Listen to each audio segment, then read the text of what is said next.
I want to tell you a story. It's about a single movie, a single sentence, and one single night back in 1927 that changed cinema forever. I mean, this was a moment that literally gave birth to a new art form by killing another one. And this is it. This is the line that did it. Just 11 words, totally ad-libbed, that ended up being the epitaph for an entire art form. This one sentence brought the curtain down on an industry that had spent decades perfecting the art of silence. So to really get why this was such a seismic shock, we've got to go back. We need to understand the world that this line shattered, a time when movies spoke a universal language without ever saying a word. You have to remember, silent films at their peak were a truly global medium. The genius of someone like Charlie Chaplin or the incredible stunts of Buster Keaton, you didn't need to speak English to get it. They were just as beloved in Tokyo as they were in Des Moines. It was this pure visual art that connected with everybody. So if silent film was this huge, universal success, why on earth would anyone risk messing with it? Well, the answer, as it so often is, comes down to a business that had absolutely nothing left to lose. See, back in 1927, Warner Bros. Was not the giant you think of today.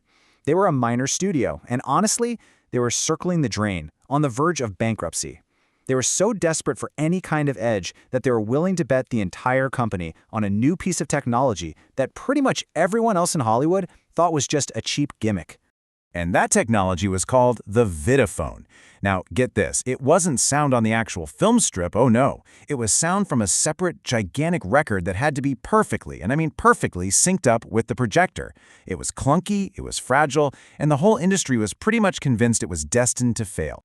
Which brings us to the big night, October 6, 1927, the premiere of The Jazz Singer.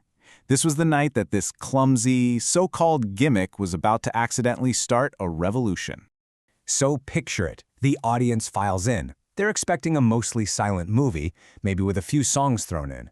It's a novelty, sure, but not life-changing. Then, Al Jolson finishes a song. He looks out from the screen, and he speaks. He ad-libs that famous line, and the theater just erupts. The crowd goes wild. But they weren't cheering for the line itself. They were cheering because they had just seen the impossible happen. A person on a screen was talking to them. You can't overstate the psychological impact here. That invisible wall between the audience and the movie screen, it didn't just crack, it vaporized. For the very first time, these characters felt real, present, alive. It was absolutely electrifying, and it completely changed how we watch movies. The shock wave from that premiere spread through Hollywood like wildfire. An industry that had been so confident and so stable was suddenly thrown into absolute, complete panic. And get this, the major studios, MGM, Paramount, the big guys, they'd actually made a pact to ignore sound technology. They all agreed it was a fad that would just die out. And really, they just didn't want to shell out the millions it would cost to wire every theater for sound. They totally, completely misread the room. Almost overnight, that agreement was worthless. What followed was a mad dash, a desperate scramble, as every single studio fought to convert to sound, terrified of being left behind. What they called a fad was now the future. And the speed of this takeover is just mind-blowing. Think about it. In just 2 years, that's 24 months, from the premiere of The Jazz Singer, the silent film, an art form that had been perfected for over 3 decades, was basically extinct, gone. But like any revolution, this one wasn't clean. It came at a cost, and the transition to sound was as ruthless as it was fast. So many of the silent era's biggest stars, their careers just vanished, literally overnight. And why?